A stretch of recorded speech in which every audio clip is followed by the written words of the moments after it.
नमस्ते विद्यार्थी मित्रों, हुलका सागर विद्या भवन में आपका स्वागत है। मैं एकता कुकड़िया, मेरा विषय है हिंदी। आज हम सीखेंगे कक्षा 8वीं का इकाई 2 जिसका नाम है ईदगाह। विद्यार्थी मित्रों, अगले वीडियो में हमने देखा था कि गांव के कुछ लोग ईद के मेले में जाने के लिए तैयारियां कर रहे हैं। सबसे ज्यादा प्रसन्न है गांव के बच्चे। गांव के बच्चों में भी हामिद सबसे ज्यादा प्रसन्न है। इकाई आगे देखते हैं। हामिद के पाँव में जूते नहीं है। हामिदना पगમાં બૂટ પણ નથી। सिर पर पुरानी टोपी है जिसका गोटा काला पड़ गया है। तेना माथा पर एक जूनी टोपी पहेरेली छे जेनो गोटो पण काळो पड़ी गयेलो छे। फिर भी वह प्रसन्न है। छता पण हामिद खूब ज खुश छे। अभागिन अमीना अपनी कोठरी में बैठी रो रही है। अभागिन अमीना पोताना ओरडामां बेसीने रड़ी रही छे। आज ईद का दिन और उसके घर में दाना नहीं। आजे ईदनो तहेवार छे अने तेना घरमां दाना पण नहीं। इस अंधकार और निराशा में वह डूबी जा रही है। आ अंधकार अने निराशा में ते डूबी जा रही छे। किसने बुलाया था इस निगोड़ी ईद को? कोने बोलावी हती आ दुष्ट ईद ने? अमीना का दिल कचोट रहा है। अमीना नु दिल पण कई पण न होवाने लीधे दुखी थई रह्यु छे। गांव में बच्चे अपने अपने बाप के साथ जा रहे हैं। गाम में बाळको पोत पोताना पितानी साथे जई रह्या छे। हामिद का बाप अमीना के सिवाय और कौन है? हामिदना पिता हवे अमीना सिवाय बीजू कोई पण रह्यु नहीं। उसे कैसे अकेले जाने दे? तेने अमीना केवी रीते एकलो जवा दे?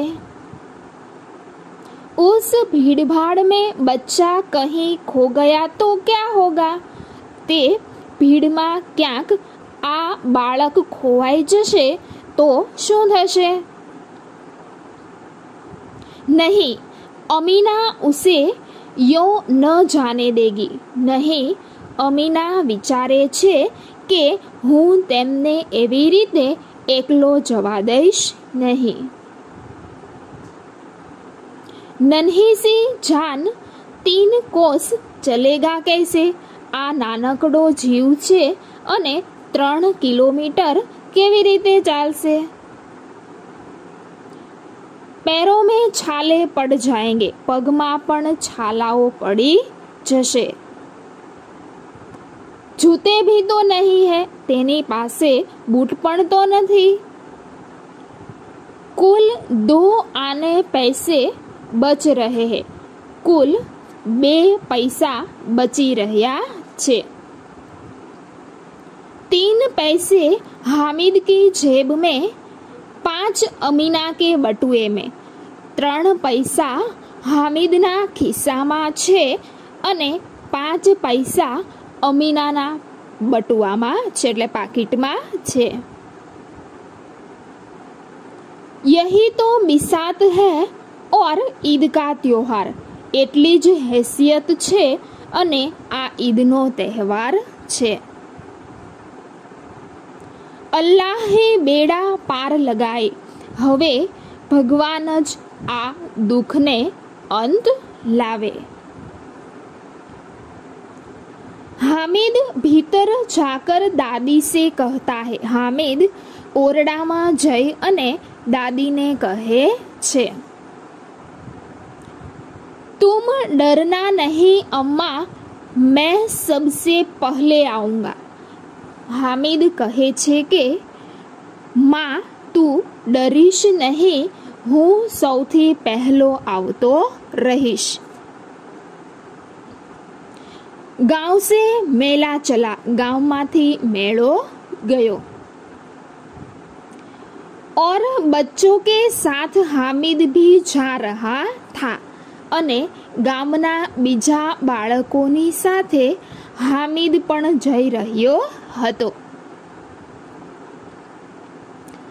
कभी दौड़कर आगे निकल जाता, ક્યારેક દોડીને આગળ નીકળી જતો. फिर किसी पेड़ के नीचे खड़े होकर साथ वालों का इंतजार करता, અને પછી કોઈક ઝાડ નીચે ઊભા રહી અને સાથી મિત્રોની રાહ જોતો. हामिद के पैरों में तो जैसे पर लग गए हैं.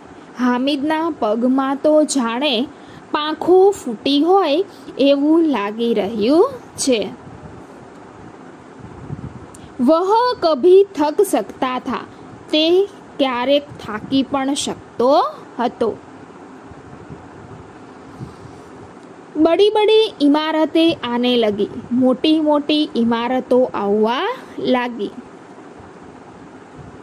यह अदालत है, यह कॉलेज है, आ अदालत छे, आ कॉलेज है. यह कलाघर है, आगे चले, आ कलाघर छे અને આગળ ચાલ્યા. हलवाइयों की दुकानें शुरू हुई, હવે મિઠાઈઓની દુકાનો શરૂ થઈ. आज खूब सजी हुई थी, આજે આ દુકાનો ખૂબ જ સુંદર રીતે સજાવેલી હતી. इतनी मिठाइयाँ कौन खाता है, એટલી બધી મિઠાઈઓ કોણ ખાતું હશે. देखो न एक एक दुकान पर मनो होगी, જુઓ એક એક દુકાનો પણ એટલી ભીડ હશે. सहसा ईदगाह नजर आई, अचानक ज ईदगाह नजरे पड़ी. इमली के घने वृक्षों की छाया है, आमलीना घनघोर वृक्षोनो छायडो छे. नीचे पक्का फर्श है, नीचे पाकी जमीन छे. उस पर जाजिम बिछी हुई है, आ जमीन पर एक पाथरણું पाथरेलू छे. रोजेदारों की पंक्तियां एक के पीछे एक न जाने कहाँ तक चली गई है. જે લોકોએ રોજાઓ રાખ્યા છે તેઓ રોજેદારોની લાઈનો એકની પાછળ એક ક્યાં સુધી ચાલી ગયેલી છે. यहाँ कोई धन और पद नहीं देखता, અહીંયા કોઈ ધન અને પદ ઉપર જોતું નથી. इन ग्रामीणों ने भी वजू किया और पिछली पंक्ति में खड़े हो गए. आ गामना लोको पण एकबीजाने भेट्या અને પાછળની લાઈનમાં જઈને બેસી ગયા. कितना सुंदर संचालन है, कितनी सुंदर व्यवस्था, કેટલું સુંદર સંચાલન છે અને કેટલી સુંદર વ્યવસ્થા પણ છે. हजारों सिर एक साथ सिजदे में झुक जाते हैं। हजारों माथाओं एक साथे जमीन ने अड़े छे। फिर सब एक साथ खड़े हो जाते हैं। पछी बधा एक साथे ऊभा थई जाय छे। मानो भातृभाव का एक सूत्र समस्त आत्माओं को एक कड़ी में पिरोए हुए है। એવું લાગી રહ્યું છે જાણે ભાઈચારાની ભાવના આ દરેક વ્યક્તિઓમાં જાણે એક માળાની જેમ મોતીની જેમ પરોવાયેલી છે।